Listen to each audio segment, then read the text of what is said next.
Hello and welcome to another episode of Reality Check. Shout out to our guy Green Bean who did the lead in today. Dana was hanging out with him. He said, Green Bean sent me. Hell yeah, we appreciate Green Bean. We appreciate you hanging out with us. I'm Matt O'Leary.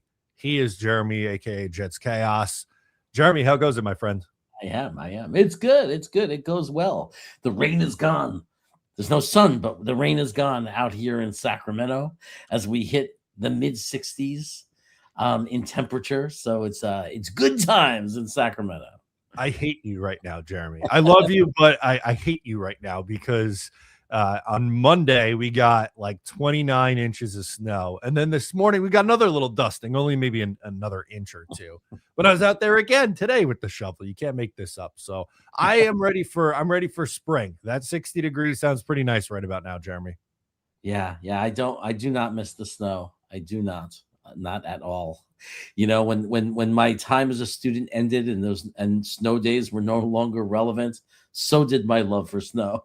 Yes, hard agree on that one. So we got a lot to get into today, Jeremy. It's Combine Week. Yesterday, we heard both Aaron Glenn and Darren Muji speak, and there's been some rumors and rumblings coming out of the Combine. And one of the things that I personally, in my coverage yesterday, didn't spend a lot of time on, but I thought, you brought it up, and I think it's worthy to talk about is, the guards hitting free agency. So they talked a lot about, internal guys and the quarterbacks and Breece Hall. But to me, a little flying under the radar is it sounded like both John Simpson and Elijah Vera Tucker would hit free agency. What's your thoughts? I think it's interesting. It makes you, before you run to the draft, you think about maybe is there someone they're trying to upgrade to in free agency, right? Like, does it mean automatically we're saying we're going to draft our future starting guard, or is it we're going to look for someone a little bit more reliable than AVT as far as health and maybe a little bit better as a player than Simpson? Like, is that what they're looking to do? Or are we just saying we're not going to put any money into either of those guys and we'll go to the draft and we'll find our next guard? Yeah, and I think that's really the interesting approach because a lot of Jet fans have talked through, like, it's been a debate almost like, do they bring back Elijah Vera Tucker or John Simpson? And there's been a lot more talk, I think, recently with AVT coming back, but we don't really look at as much what the scenario of what if both guys leave in free agency? What if John Simpson signs somewhere else to be a starter? AVT gets a prove-it deal somewhere else to be a starter. Then what's the plan at that point? And I was just pulling up the list of potential available free agent guards, so we could pull that up right here as we talk about it. But there are a lot of veteran options out there before we even get to the draft part of the conversation who are, starting quality, right? Like, I know Daniel Falele was a fan favorite in the draft a few years ago. Patino has started a ton of games. Ed Ingram with Houston's due for a big raise, Braden Smith, David Edwards. So there's definitely options out there in addition to both Elijah Vera Tucker and John Simpson, but that very well could end up being a spot that the Jets have to spend a little bit on in free agency that we weren't maybe thinking of previously. Yeah, I mean, the confusing thing is not that I'm screaming his name or waving his flag as being a great player, but it's hard to understand if they're going for just a temporary veteran guy. It's hard when you look at the value and the cost of these players. It's hard to understand why they're not just signing Simpson. I don't really kind of get the thinking, because when I look at the guys that would save us money, like as far as just bringing in some veteran guy, the problem is talent. Like, why would we want to do that to the offensive line? Like, not that he's so great, but at least he's the guy we know.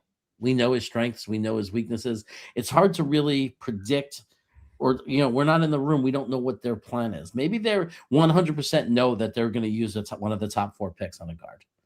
And, maybe they know. Maybe they know, because I've looked at the field, and that's one of the positions that look very juicy in the second round. There's a couple of day one starters right there in the second round where we're picking, and maybe that's their plan. I don't know. and maybe they're going to sign some veteran guy that's 3 or 4 million. Might not be that great, but it's the emergency backup if the guard's not that we draft is not ready. Maybe that's their plan, or maybe I'm totally wrong and they're actually wanting to spend money and that's where they want to put their money. And they're actually going to go out and get one of those topper echelon guys. I don't know how our fan base would feel about it. We have to pay attention to the chat. It seems like a weird place with all of our needs to put a lot of resource, that we're going to put a lot of money into guard. That would seem like an unusual to me. Yeah, I totally agree with you. And I agree with this comment here from Ol Yank, who says the line was good. Why break it up? And that's it was part of my feeling for bringing back or wanting to bring back John Simpson. And maybe they still do, right? Like we're still a couple weeks away from the beginning of free agency. But I would have liked to see this unit, that played all 17 games together, get another look. And, I think you can make the case that Simpson of the 5 was maybe the worst of the 5. Him and Josh Myers are probably considered the weaker links on that line, but it was still at least a league average offensive line. And my thought is another year together, another year of both tackles developing. Joe Tippmann gets another year at guard, that there should be improvement from that and where it was a year ago. And, your decision to kind of bring it up with like Breece Hall, and if they were to just let him walk, I almost feel like I don't want to open up another hole. Yes, you can go out and spend in free agency, but on the rare opportunity that you have where you feel pretty good about a positional group on your team, we know the Jets have a lot of things they have to do in external free agency in the draft. And to me, I was just thinking, why not retain what's pretty good that you have? Yeah, no, I agree. I mean, I was saying extend Simpson last year during the year. Extend them. He's not going to cost a giant amount of money. Just lock him down. It's the one room. It's the one room overall that's the good room. It's why touch that room? Why mess with that room? And offensive line, it's proven if you look at past championship teams and teams that have done well, there's a formula that continuity in the offensive line is a very positive thing. Now, it doesn't mean you don't try to always build and improve. Sure. Like at some point in the next 2 years, when you look at the age and you look at the situation, that there's going to be a new center brought in. At some point, a new center has to be brought in. But we could do that on day 3 of this draft, not to replace Myers this next year, but to have your future center. That makes a lot of sense to me in my brain. There are guys that'll be there on day 3. As far as guard, you're thinking, well, why can't we just get Simpson for at least another year and then replace him, but at least for the next year have him. Now I see penalty machine. He gets a lot of penalties. I mean, obviously that's what they're thinking. Obviously they're thinking too many penalties. We want a better option at guard. I'm just thinking though, but we could say that. We could point to that negativity of Simpson about so many positions on our team, right? Our safeties were terrible. Our linebackers were terrible. I mean, our edge, Michael Clemens, terrible. There are so many holes where we were terrible. It's just are we really going to realistically be able to replace all of them? At least Simpson was part of a room that was overall solid. And now it looks like we're going to potentially be creating a hole there. And that's just what's surprising. It's because now it's just another hole on this roster. I get it. If we were in a better place as an overall roster and had less holes, I get it why Simpson is the position you like. In a lot of teams, it would make total sense that that's where you need the upgrade. It just feels like on this team, is that the priority? That's a really good point. And if they do, let's play the game that both the left guard options for the Jets hit free agency and leave elsewhere. A name that was mocked to the New York Jets recently, and we talked about it, was Vega Ioane, and that would be at pick 16. Let's start there. What's your just overall stance on taking Vega Ioane at 16? I mean, look, I put out a tweet on him yesterday. I was watching his film yesterday. I really hope that people don't take it out on the player. He is an animal. He is a great player. He's a little bit of Olu kind of thing going though, what Olu had when Olu came out. It's a little bit past defensive better and a little Okay. bit questionable, a little bit of questions there on the run blocking, especially zone, like outside zone, outside free space blocking in the running game. And that's a problem. Like if you're talking about taking a player at 16, I don't want a place where he has to develop. Like, especially when you talk about positional value for guard, it's a little hard to digest to say we're going to take at 16 a guard and he has something that he has to develop and work on. That's a little hard for me, especially when the position is really strong in the second round. When you have the kid Pregnon from Oregon, we have Bisantis. So there's some really, if you're going to go guard in the draft, I don't know if the value is there in him as far as taking him at 16, as opposed to the drop off. I don't think the drop off in talent justifies that for the guy you can get in the second round. You take the kid from Oregon in the second round, or you take Bisantis in the second round. They might be as equally a good prospect or not that much different, but the draft value of a full round, though, of taking them in the second round and allowing us to take a better player or more impact player at 16 makes it hard for me to like support that pick. He is going to be a starting guard in this league, and he's going to probably be very good. Right. So it's not the most disastrous pick. It's not like they're taking a guy that I mean, he's a pretty high floor, so he's not going to be a bust, but I personally wouldn't do it. I would just wait to the second round if I was going to draft a guard. Yeah, I'm with you on that. And it's not like I like how you laid it out where like don't take it out on the player. And this what I'm about to say has nothing to do with the evaluation of Vega here. I think it's just becoming a little bit too repetitive, right? Like going back to 2020 in their last 6 drafts, they took a first round offensive lineman in 2020, 21, 24, 25. And if they do again this year, it would be 5 times in 7 years that they took an offensive lineman. And I know like Elijah Vera Tucker wouldn't be here anymore, and Mekhi Becton's already left, and you have to fill those holes. But I don't mind it with the tackle spot nearly as much because, good tackles don't hit free agency. Most of the time, you have to use a first round pick. Not always, but most of the time on tackle, that's a position that you're finding in the first round. With guard, it feels like there's so many mid-level options in free agency that you could sign and be at least serviceable starters. Plus, as you added in the second and third round, that's like a sweet spot to me. I think of positions like safety. I think of positions like guard as ones that running back, another one that comes up where you could find really good value on day 2 at those positions and find starters relatively easier. Yeah, I mean, there are certain positions where you can get that position. There's no question that it's easier. Like safety. I love Caleb Downs, but there are going to be a plethora of safeties on day 2. Yeah. And one might be gone, both two might be gone, but they're not all going to be gone, right?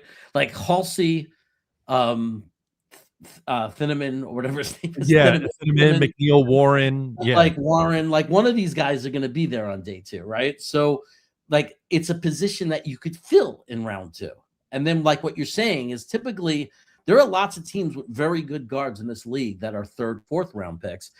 And I'm saying second round, right? But yet you could even argue third, fourth round in certain positions. We don't have a third rounder, which is why if we don't sign a guard that would make sense of why I would think we're going second round, because we don't have a third round pick. Otherwise, I'd be saying maybe even that's third round. Center is a position where there are starting centers all over this league that were 4th, 5th, 6th round picks, right? They're not going to start day 1 for you, but next guy up, like you could find your future center in the 5th round, 6th round. No one that's going to start over Myers today, but could be the guy when Myers is finished, right? So it's like, and then there are special players that you can kind of take anywhere, right? Like, Tyler Lindenbaum, he goes a first round pick center, but not for where our team is. And I see it in the chat. Like, what are the kind of positions that you need to get in the first round? Wide receiver, defensive end, You know, like when you talk about day one starters, impact players, middle linebackers. I mean, there were positions where you kind of would spend a first round pick on, you know, a pick at 16 on above taking a guard. Like to me, it's if one of the top three wide receivers are there at 16, I don't know how you pass up on that. Right, and that's another thing too with looking at the rest of the roster. There's so many other positional groups. Even take out left guard, even if that's still considered a weak point going into the draft, because of how good I think Joe Tippmann and the tackles are. I think that line still has a chance to be a solid line. Whereas I have major question marks about the linebacker room. I have major question marks about the edge rushers. I think safety, you need probably one in the draft and one in free agency at that position. So it's just really hard for me to justify taking a guard that high in this year's draft. Again, Yeah. are there circumstances where it makes a little bit more sense? I thought it made sense in 2021 because you were drafting a quarterback and the state of that offensive line was just so terrible at that point, and you felt better about some other positions. But now, after how many times they went to that well, and you have, a first round right tackle, first round left tackle, second round right guard, you got to find another way, whether it's like I said, in free agency or on day 2 or day 3 in the draft. I don't think your entire offensive line has to be all first round picks. Yeah. Yeah. And we have I mean, but I don't think people, and this is why I consider it a 2-year rebuild. We're not going to fill all of the spots in 1 year. And people say, well, why, free agency, we have a lot of draft picks. No, no, no, no. Because we need 2 edges. We don't need just 1 edge. We need 2 edges. We need another defensive tackle. We need 2 linebackers. I mean, 1 definitely we could benefit from 2, and we guaranteed need 2 safeties. Because even if you like Malachi Moore, you still need 2. Because to me, he's a safety 3. He's your third safety. Even if he's not, and he develops into better, you still at this moment, if I look at our roster, we need 2 safeties. So we need so many players, right? And we don't know AD Mitchell, we're going to take a look at him, see what he is, but still we can't assume at all that he's going to be the WR2 that you really need in the future. So You need that. So there's so many needs on this team. I think at some point you do have to consider positional value, sure, and where you're drafting. And this is a little bit off topic, but I feel the same way about the cornerback room. I know, like, I've seen a lot of mocks that have had the Jets taking a corner in the first or second round, but with Brandon like, you paid Brandon Stevens, for better or for worse, a decent chunk of change last offseason. You have AZ Thomas, you have Jarvis Brownlee, you have Quantas Stiggers. I would rather go into this year and be like, all right, I'm using it as an evaluation. What do we have in Jarvis Brownlee and AZ Thomas? And if it doesn't work as well this year, then okay, we can prioritize that a little bit more going into 2027. But as I laid out with all the needs on this team, like, corner and guard are so much further down the pecking order. I get confused when they're drafted that highly in these mocks. Right. If we were a playoff team already, if we had a really good roster and our cornerback room was the way it was, you could look at it and say, let's give it a boost. Let's get, we'll get Stevens for a future replacement, or maybe a guy that right away is going to be better than one of our cornerbacks. But the point is that's the least broken room. And I know that's sad to say. For some of you that don't like the cornerback room, it might sound really weird to say that, but it is the least broken. Right? I mean, the safety room and the linebacker room and the edge room is so much more broken than the cornerback room. AZ Thomas, I don't know how everybody else feels about it. I feel like I'm not declaring him a starter, a really good starting cornerback in the league yet, but I'm certainly not writing it off. He did not have a bad rookie year for a cornerback. For a cornerback, he was okay. He did a lot of things well. He made rookie mistakes, and he did things well. There's still a lot of potential that AZ Thomas is going to be a very good, solid starting cornerback in this league. And Stevens was not the worst part of our team. He was not the biggest problem. He had really good games. He had a couple of really bad games. And then he had a lot of just average games where he was just like very digestible, livable corner for where this team is right now. Exactly. I'm totally on the same page with you there. So, just thought that guard combo was an interesting one. We also heard at the combine as well, with Aaron Glenn speaking, that he was saying that Woody Johnson did not influence his coaching decisions, that he was the one who said that or realized that he wanted to call plays, even said that Wink Martindale was still interested in the job when he heard of that, but then he decided that he was going to pivot and go with Brian Duker instead at defensive coordinator. Are you buying what AG is selling there? I have no reason not to. Okay.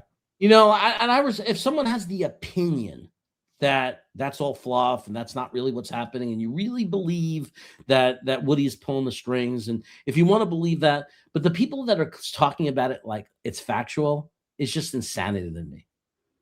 Like, doesn't evidence mean anything? Doesn't it mean anything? Like, it's okay to say, in my opinion, I think it's full of crap. But there are people stating it like, oh, there's liars. It's not true. It was Woody. Woody wouldn't let him hire it. There's talking about it like it's fact.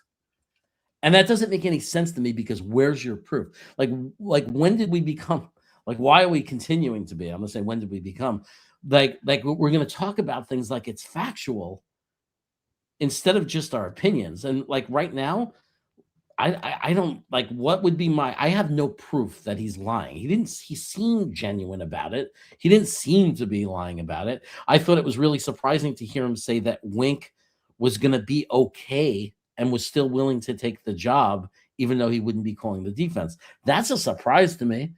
But am I going to sit there without any evidence and accuse Aaron Glenn of being a liar? Nah, it's not. It doesn't mean enough to me to go out there and start making accusations like that. Like, I'm just going to have to take it at value and just assume he's being honest, and that he wants to call the plays, and he went with the less experienced guy because they had worked together and he knows what the dynamic will be. I wouldn't expect him to be totally truthful and say, if Wink wasn't calling plays, maybe that would lead to some tension if it wasn't working, and maybe that would become a problem later, and I was worried about that. He wouldn't say that publicly. No. I could have the opinion that might be part of the reason why he didn't hire Wink, because it would have gotten tense if the defense is not playing well. And then Wink went to the media and said, well, they're not letting me call the plays. And maybe he's trying to avoid that. But again, I have no proof of that. That could just be an opinion. Right. I think, and again, this is my opinion of saying I think the truth probably lies somewhere in the middle. I don't buy that Woody Johnson was 100% pulling the strings. I do think there was some influence there. And I also don't think that, Aaron Glenn's side of the story, that Wink Martindale was in, that for that second in-person interview, found out that he wasn't going to call plays and then was like totally fine with it. I think it's probably somewhere in between. My theory is Woody would have been fine with them hiring Wink Martindale to be the DC for Aaron Glenn. But I don't know if he was going to be willing to spend big money for both the big name defensive coordinator in Wink Martindale and then the big name OC in Frank Reich. And then that's probably where things went to, all right, well, I'm a defensive coach. I'll do the defensive side of the ball. We don't have to spend big money on the defensive side of the coordinator then, and then we can make the splash on the other side of the ball on offense. That's kind of my running theory with this. But again, like, no one knows the real answer here. Right. And the one thing that very stood out to me is AG seemed to really go out of his way to make it clear that Woody was supporting him and being supportive. Doesn't mean it's fact. Doesn't mean that I automatically say I'm 100% believe it. But I will point out that he made it a very specific point. He didn't just say it in passing. He stopped on it, and he really seemed to want to address that to the fan base and say, Woody has been supportive. He is supporting me in this. Take that for what it's worth. Like, I'm not saying that, but there's no argument that he really was really clear about that. Like, he wanted that point to be driven home. You could say it means nothing, and he's just saying that because it's his boss. I'm just pointing out that he said it. Yeah, and that is worthy to call out here, I think. And like, for me, I have a really hard time going to bat for Woody Johnson, but maybe it was Aaron Glenn seeing the narratives that are out there, and he wants it known that he has more control than what the public perception is right now. Yeah, yeah. And I know a lot of people still angry at Aaron Glenn. I have a lot of concerns about Aaron Glenn. He's the coach. In the next year, we're gonna find out if he's like he did not do a good job last year. And if that's who he is, and that was the best he can do, and he's not going to improve, we're going to see that they're going to be terrible, and he'll be gone. And if the defense plays a lot better, they get new players, new juice, new energy, and they move up a lot, and the offense is a lot better under Reich, then you're gonna get a situation where AG is going to be around for a while, maybe, and like try to prove everybody wrong. Getting Reich was like, if people say, "Oh, the only reason the offense is good is because of him," that's not a real argument, because he's saying it. He's saying, "I wanted a guy to take over and run the offense." So that was AG's decision. Exactly, that decision was on Aaron Glenn. And what I wanted to get into, like, where you're at. I mean, maybe not on like the game management perspective, but on Aaron Glenn calling plays defensively. In your mind, is that an upgrade over what they just had in Steve Wilkes? Like, what's your confidence that he turns this defense around? I mean, he called it his strength. He said that's his superpower, Superpower, not only a strength, a superpower, Jeremy. which I thought was interesting. But I thought that was really interesting that he said that. So I mean, he's got, to me, I'm tired of bashing him. Like, he's the coach. So I'm at the point where, prove it, man. Mhm. You know what I mean? Prove it. Do I feel more confident in him as calling the defensive plays only for one reason. Because I already know how it looked under Wilkes, and we were so bad that, to me, it's hard to imagine it being worse. So do I feel confident with him as our defense, as our head coach, or calling our defensive plays overall? No. But in comparison to Wilkes and where we were last year, do I feel better about it than that? How could I not? Because I just don't see any way it could be worse than it was last year. It depends on what version of Aaron Glenn from Detroit you're getting too. I think that defense really struggled the first 2 years. And then I thought they were like league average in year 3 and a little bit above that in year 4. And I know some of the yards and points numbers weren't great. There were a lot of injuries, but if you value EPA and analytic, their defensive EPA in 2024 was 7th. So they were top 10 in that category. And I know the DVOA numbers were pretty good too. So I think, like, he has to hit the ground running. Essentially, they don't have the time, this regime, to kind of start from square one and be like, hey, we were 30th last year, we'll be like 30th again this year, and then 18th, and then like 12th 3 years from now. They don't have the time for that. They got to win games now. So my only thing is, I just hope we're getting the most recent version of Aaron Glenn as a defensive play caller. Yeah, I mean, and it's like, coaches aren't always super consistent. A lot of times they're completely dependent on the roster and the quality of the roster, right? Let's not forget that. So he's going to have to, obviously the players, the guys they pick in this draft, the free agents that they pick up, are going to have to make a big impact. Because I don't care who you are as a coordinator. If you look at this defensive roster, I don't think anybody's going to get much out of him unless it has to really substantially improve. Yeah, they do need to substantially improve it. And, luckily there's 4 picks in the top 50 that they have that they could spend on that side of the ball. Maybe not all of them, but some of those picks, they're going to have 80-90 million dollars in cap space after they make, their roster moves. So I would expect them to be really busy in free agency, which, officially kicks off 2 weeks from today is the official start of free agency. The tampering period begins Monday. So we'll get some deals coming in on that week on Monday, but Wednesday at noon is the official start. So I would expect to see them be pretty active in free agency, just because I think they need to save their job. And, we could argue if that's the best thing for the future of this Jets team or not. And I don't think they're going to go full 2019 Mike McCagnon spending, but I think they'll be significantly more active than what they were a year ago. I mean, I did a whole video and a story about how I don't like when GMs and head coaches have the same level of power, and there's no Yeah. hierarchy, because I think there's a strong possible. I don't know this for a fact, but I worry actually that I like a balance. I always think that everything about running the team should always be making moves that are good now while balancing with, is it what's best for the franchise moving forward for the future? So you're constantly balancing that, right? Um, I worry that if Aaron Glenn's job is on the hot seat and he feels it and he knows it, that balance might fall off a little bit. And while it might look good a little bit for some people, because we're going to be going crazy, spending tons of money and bringing as many players as we can, it might not be the best thing, because when that doesn't work, because it rarely works, buying a team doesn't work. So when it doesn't work, now you've got cap issues moving forward, and it becomes really hard for the long-term plan to build a team. I don't think that's who Muji is. I think Muji is a cautious, sign really smart contracts, build for the future, follow a real plan.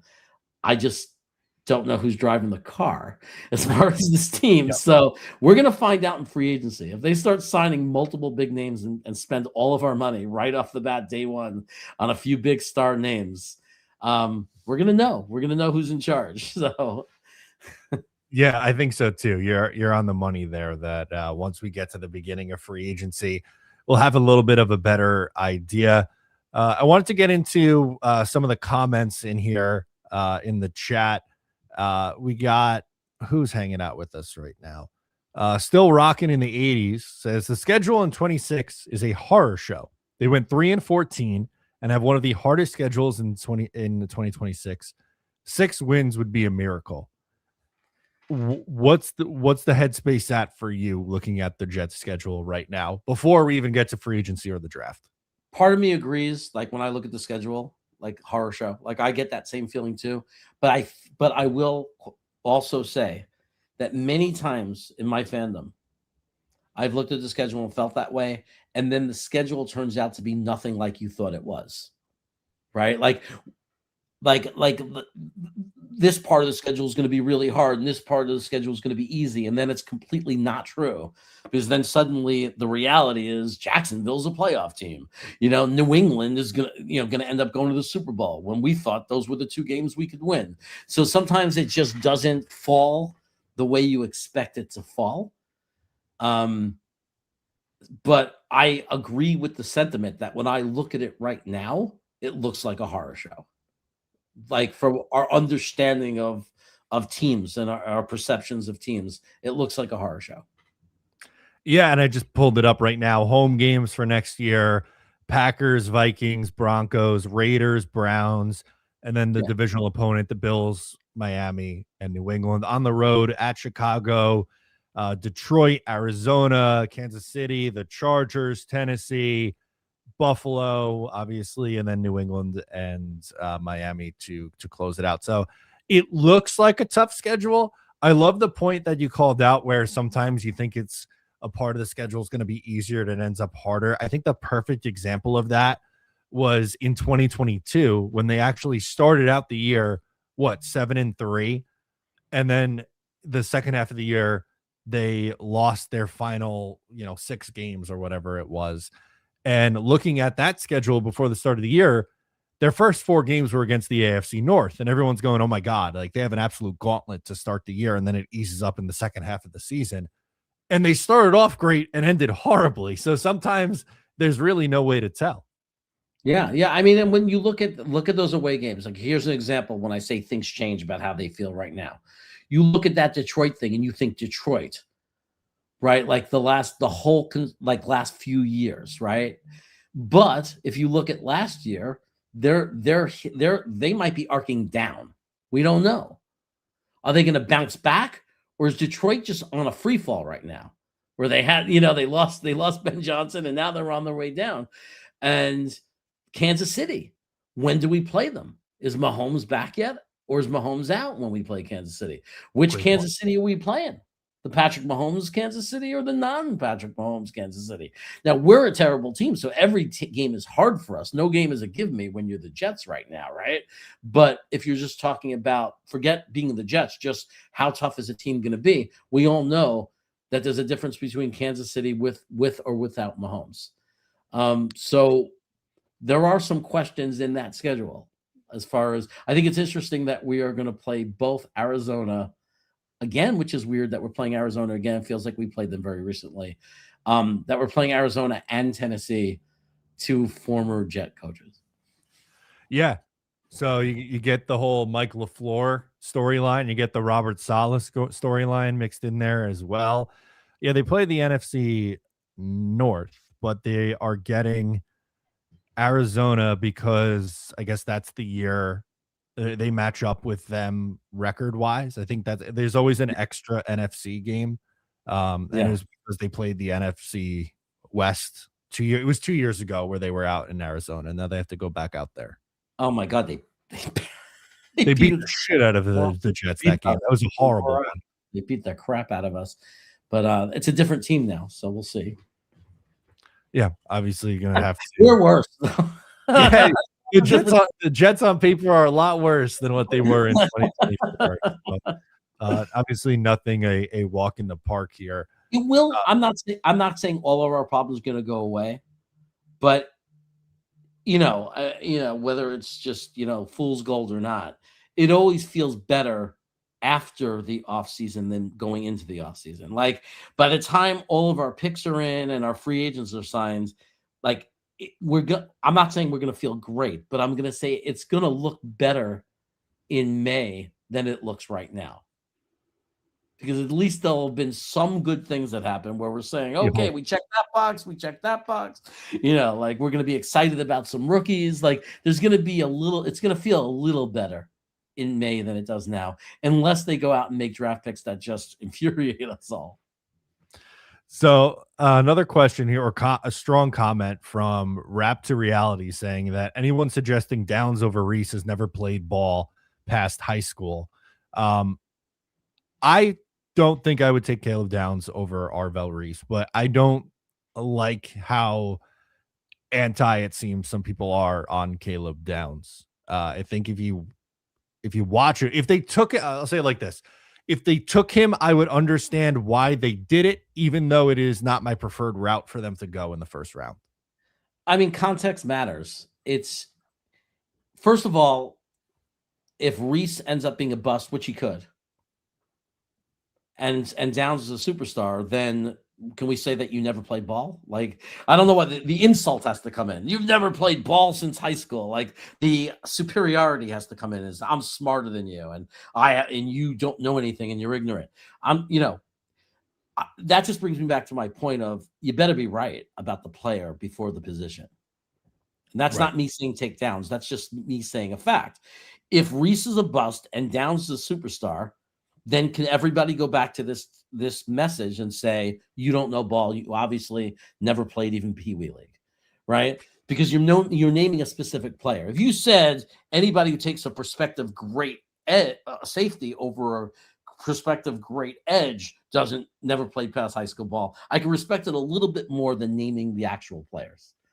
Because I love Arvell Reese, but I am very, very aware of the fact that he is a lot more risky. Because a lot of it's projection. Yeah, because so much of him is projection. Don't get me wrong. I'm not saying I wouldn't take him. I'm not anti-Reese. I'm just saying I recognize that he is a lot riskier than Caleb Downs. I'm not there yet either. Like I can't get myself to justify taking Downs with the number 2 overall pick. I could justify trading down if there was a partner. I'm not saying there is, but if somebody wanted to trade down and we get extra picks and a whole bunch of things came about, maybe I can get on board with that. But taking him at 2, I am a sucker of positional value. I say that if you have a shot at getting a game-changing outside linebacker / edge, then you have to take it. Right. And if we're going to be playing a 3-4, Reese just seems like too much of a fit. I agree with you. I think if they are playing a 3-4, Reese is the pick. We got a super chat from our guy, Jersey Abrams. Thank you for the support. It says, Woods, Reese, what's the story, Morning Glory? Arizona may be the only gimme looking at the schedule. And he's saying that he'd rather take Downs at number 2 overall. And I think the logic behind that is what you just laid out. Like, there's going to be a lot of people who watch him and go, this is the best player in the draft. And how do you not just, with the amount of needs that the Jets have, how do you not just go best player available? I think that's the argument to draft him.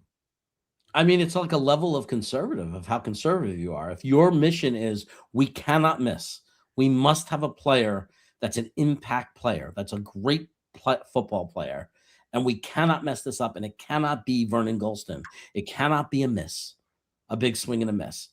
That would be your argument of Downs, right? Yep. Because he is not going to be a miss. I know the issue the other dude has is that the problem is he's a safety. And you're saying that the safety doesn't impact the game or move the needle as much as an edge. I get that. I get both arguments. Yeah. And I think the fact that I get arguments puts me more in a relaxed position, in the sense that even though I say I can't get to Downs, I'm not going to attack Jersey Brahms. I'm not going to attack this take.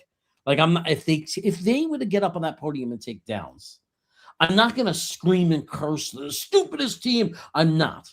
I'll be surprised. I'll say, wow, they took the conservative road. And if Reese ends up being a stud edge, a game-changing edge, we're going to feel really stupid one day. That's what I would think. I go, but if Downs is like Troy P. or Ed Reed and has that kind of career, I might never care or look back at it. Right. And that obviously, that would be a difference maker. And the fact that he can play free safety or in the box or line up in the slot, his versatility. And I know the comp that I'm about to give, but Aaron Glenn's defense really skyrocketed once Brian Branch got in there. Brian Branch was a second round pick, not a first round pick, and not a number 2 overall pick, but he very clearly likes those style of players. So I don't think it would be the most shocking thing in the world if that was the pick. Again, like, if you were doing the odds for it, I don't think it'd be the odds on favorite, but I don't think it would be like the last likely guy for them to draft at number 2 being Caleb Downs. One of the things that makes it hard for me for Downs, like harder than the fact that he's a safety, is that there are going to be so many available. There's going to be an available safety at 33. Yeah. That's what makes it hard.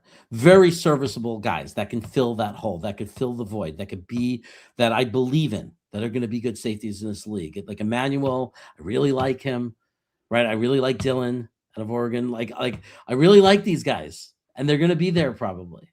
So that's what makes it hard to get makes it hard too. Even though Downs is in an upper echelon above them, there's no question Downs is above them.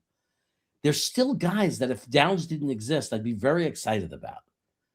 Like, Sure. Emmanuel Warren, like I'd be very excited if he him as a rookie coming in to fill one of our holes at safety. So that's also something to consider, because I don't believe there's going to be an edge in the second round that I'm going to be as excited about. Like, I feel like if we don't get our edge at 2 or 16, I'm not going to feel very good. That's exactly where I was going to go, because it's not only how do you feel about Caleb Downs versus, McNeil Warren at the top of the second round. It's also, okay, if you take Downs, how do you feel about those second round edges? Because you're not able to take a Bailey, a Bain, or an Arvell Reese with the number 2 pick. Like that also factors into the decision. It's not just the number 1 safety versus the rest of the crop at safety. It's the number 1 edge versus the rest of the second round crop of edges as well. Yeah. I do think we forget about Kelvin Falk a little bit, but not for 2, but at 16. Like, so there is a possibility of not taking an edge with number 2, but still getting one at 16. But the difference is you're not taking any of the other safeties at 16. Otherwise, you're fired. So that's the difference. Like if Falk was to slip to 16, because he might not even, at least you can take a different position and still take your edge at 16. But you're not gonna do that like with a safety. Like you're not gonna at safety. There's no one at 16. Like you don't have a backup plan. So yeah, I kind of think that if they don't take Downs, they're gonna, because the other things that people suggest is Sonny Styles, and I just don't think you're gonna see that happen. I think that. I mean, personally, I think that we're going to just take Reese. I mean, that's what I think the Jets are going to do. Me too. I mean, And I really like Sonny Styles a lot. And like, I would love him on this team. I'm with you though. I just don't think the only world where that happens is if he was somehow miraculously there at 16, which I know you agree with. Like, you don't even take a second of the clock that they give you to make the pick. You run that in immediately. But I don't think that's going to happen. I think he's a top 10 pick every day of the week. yeah, if we take Arvell Reese, this is the thing that would this will not happen, so I don't have to worry about it. It won't happen. I'm saying this right now. Both of them will be gone. But bizarre world happens, and let's say at 16, both Makai Lemon and Sonny Styles are on the board. That's my nightmare. Yeah. No, it's not my nightmare. It's a great thing. It's a great thing because it would be a great, wonderful thing. But it would be my nightmare if somebody made me have to choose. Like, I don't know how to choose between those two. No, yeah. How do you make that call? How do you make that call? That is so tough. I believe so strongly in both Sonny Styles and Makai Lemon that they're going to be these huge impact, needle moving players that I just wouldn't be able to. I just don't know. I don't know if there's a wrong answer there, Jeremy, to that question, but I don't want to be the one who has to make that decision though. I like this one from Jonathan Lee because I agree. He says, I like Zion Young in round 2, but yes, the first round edges are miles above him. Zion Young's like, looking at the second round crop, he's my favorite of that group as well. But I don't think Zion Young is a game-breaking player like a Bane Bailey or Arvell Reese could be for you. I think he would just be like a solid rotational guy, you need guys like that, obviously, but you just have to be willing to accept that you're most likely not getting this star player. You would be getting one at safety, but you're foregoing getting one at the edge rusher position in that scenario. Yeah, there's a couple of edges in the second, like day 2 edges that are not the pass rushing phenoms, but they're good edge setters and they're good run stoppers. And they're not, it's kind of like I say, I don't want a pass rush specialist. Well, in the first, like at 2, I don't want a pass rush specialist, right? Like in the first round, sure. It's the same thing. It's the same thinking. Round 1, I don't want a run stopping edge that doesn't get sacks. But day 2, if you get me an early down run stopper edge setter, and then you have a pass rush specialist that comes in on passing situations, that's more digestible. But like, yes, it's exactly what Jonathan is saying. That is a different level because what we're hoping for is one player that could play all 3 downs and dominate in all situations. I totally agree with you. If he turned into like a Calvin Pace type who was just solid for a long time and set the edge, that'd be a home run pick. Mm-hmm. Home run pick.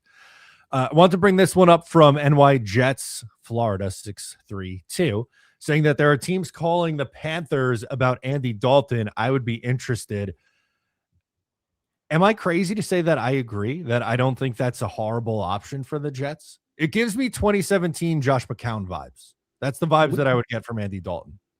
We were talking about it before. I would think that if it happened, not that I'm saying I want it to happen, I think that Andy Dalton is, I said this to you, he's the guy if we ended up drafting and taking a shot at a quarterback.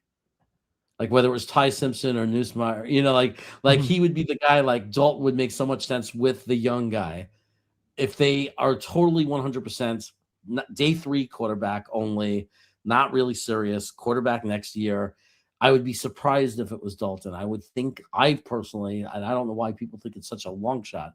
I think that there's a chance that they're going to really go for Kirk Cousins. But I wouldn't mind this at all.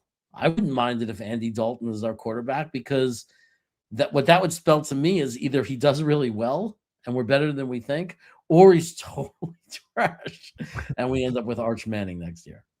Yeah, but at least with Dalton too, he's worked with Frank Reich and has that familiarity. And I feel like he's someone who, like, he's not great, right? But you could evaluate the rest of the offense. They were able to evaluate the 2017 Jets offense because Josh McCown raised the floor. And, he wasn't phenomenal, but he was serviceable. And I think that's what you would get out of Andy Dalton. He's been around the league a long time. I think he's better suited as a backup at this point in his career. But like you laid out, if you're taking a swing at quarterback at any point in the draft, first round, second round, wherever, you're probably in a scenario where you want to see that guy play. So Dalton playing the first 7 games of the year before they turn it over to Ty Simpson, Garrett Nussmeier, Drew Allen, or whoever you like for the final 10 games, that's absolutely a scenario that I think could play out. But I like Kirk Cousins. Can we talk about that for a second? Why do you think it's such a likely scenario? And like, why are you going against that? There's no chance he would come here. Because I don't understand the argument that the reason I don't understand the argument, and I'm not screaming for Kirk Cousins. I really don't care. Honestly. I mean, I do. I want a quarterback like Dalton is fine. I want a quarterback like you just said. I want a guy who could tell us about our players. I want to know if AD Mitchell is there any chance he's going to be good? Is Mason, right? Do we have our tight ends? We need a quarterback to know. We need some level of competency. I get it. The reason I don't think I don't understand why it's so impossible in people's mind that Kirk Cousins would come here is because I don't understand how many options he has if he wants to start. How many teams in the NFL come to Kirk Cousins and say, we offer you the guaranteed opportunity to be the starting quarterback? Like, you're coming in as the starter. You're the starter. There's no competition. You're the starter. That's why we're bringing you in here to start. Like, there's Miami. I was going to say the 2 other teams that come to mind are Miami or Arizona. And Arizona might already have that guy with Jacoby Brissett if they move on from Kyler Murray. Right. So they already right now have 2 quarterbacks in the room that we don't know what they're 100% what they're going to do with because they have a new coach, right? So we have to see what this new regime does. And then Miami, everybody's so convinced that Miami's going after Malik Willis because they got the Green Bay GM and they got the head coach that comes out of Green Bay, right? Even though he's defense. So everybody's saying Malik Willis to Miami makes so much sense. All right. So who are the suitors for Kirk Cousins if his goal is to play? People say Minnesota. That is not a guarantee for him. There's no way they're saying that to him. JJ McCarthy has started 14 NFL football games, and 4 out of his last 5, he was very good. Like, he actually ended really strong. I'm not saying that means that they're set on JJ McCarthy and they don't want to bring in an insurance policy, but I'm also saying they're not guaranteeing a starting job to anyone over him. Like, that'd be a true competition, which I don't think makes sense for Cousins. Right. It's a competition. They're not giving up on him yet. Like, they're not giving up on JJ yet. It would be competition. So I'm saying, who is the team that is giving him a guaranteed starting job? It's the freaking Jets. So that's why I don't understand. I'm not saying I'm screaming for it. I'm not waving a flag for him. We have to get Kirk Cousins. I just don't understand why people are saying it's so unlikely he comes here. What is so unlikely about it? No, I'm in full agreement with you. I think that's not only the most likely option, but I think it probably is the Jets' best option. And there's a lot of fans that don't like it because he, burned them all the way back in 2018. But dude, I don't care about what happened 8 years ago. I'm sorry, I don't. Totally different regime, totally different scenario, right? Like, I need a guy who can come in and play now for you. I don't think Kirk Cousins is a long-term answer, and I'm looking at it too from Aaron Glenn and Darren Mushi's perspective. What did we say? They have to win games this year. So if they go, can Kirk Cousins be 70% the guy that he was when he was a starter in Minnesota? If that's the case, then at least you could evaluate this offense with Frank Reich, and maybe they're 19th in total offense and not 32nd and can't complete a forward pass. Right. And we get to see if Mason Taylor is going to take a next step as a tight end, because Kirk Cousins gives you enough competency that it's not an excuse. You can't say, oh, well, I didn't have a quarterback. There'll be no excuse. If Mason Taylor is going to be our future tight end one, if he is the guy, we should see a giant step forward if Kirk Cousins is your quarterback, right? Garrett Wilson, no excuses, right? Yeah. He should be fine. He should be really good. AD Mitchell, you want to see if they're still, is he a wide receiver 3? Is he a wide receiver 4?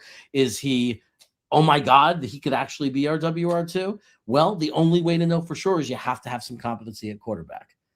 Like, if Kirk Cousins is the quarterback, what if suddenly AD Mitchell is having 100-yard receiving games? And he's like this great Robin to Garrett Wilson's Batman. I mean, I'm not saying it's likely, but I'm saying we'll never know for sure unless we have a competent quarterback.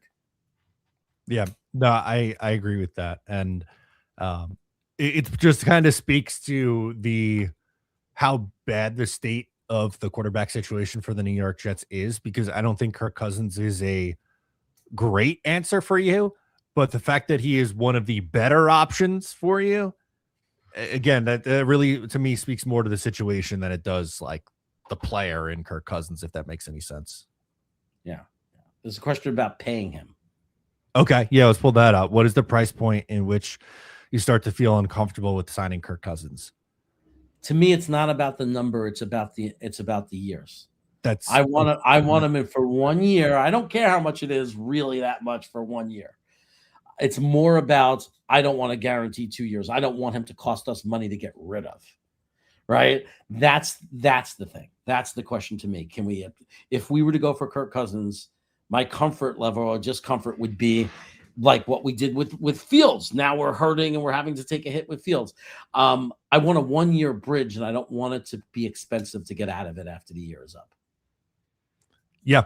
And that's the bigger issue. I don't care as much what the cap number is this year. I don't want to get into the game where it's, a 2-year deal like what they did with Justin Fields, or God forbid, we got to start talking about void years and dead cap money. Like, I don't know, give him a high guaranteed salary with some incentives for this year, right? Like, I don't know, 1 year, $18 million fully guaranteed. Would that be enough to get him here? $20 million guaranteed. Would you do it? I mean, 1 year. Yeah, I don't care. 1 year, we need to bring in a competent quarterback. That's like, I mean, if that's what the market's going to be, that's what he's going to cost. I don't know. Malik Willis going for $30 million, Jeremy. Like, it's crazy. I mean, Malik Willis for $30 million. Don't get me wrong. That could be the home run of a lifetime. That could be a grand slam if he pans out. But it could also be the stupidest thing in the world. And if you take away the whole, but what if, and you look at it for value and what it is, it's ridiculous. The guy has how many starts does he have for Green Bay? 6. I mean, like, give me a break. $30 million. But that shows you the desperation for quarterback, right? I mean, if that's what he ends up getting. But the fact, again, that Kirk Cousins doesn't have many options where he'd be the guaranteed starter. How many teams out there are going to come after Kirk Cousins and be willing to pay him any money that's not backup quarterback money? We might be the only teams coming after him that's giving him starter money in any capacity. Because other teams that want him, like Minnesota, they're not coming in there to pay him starter money.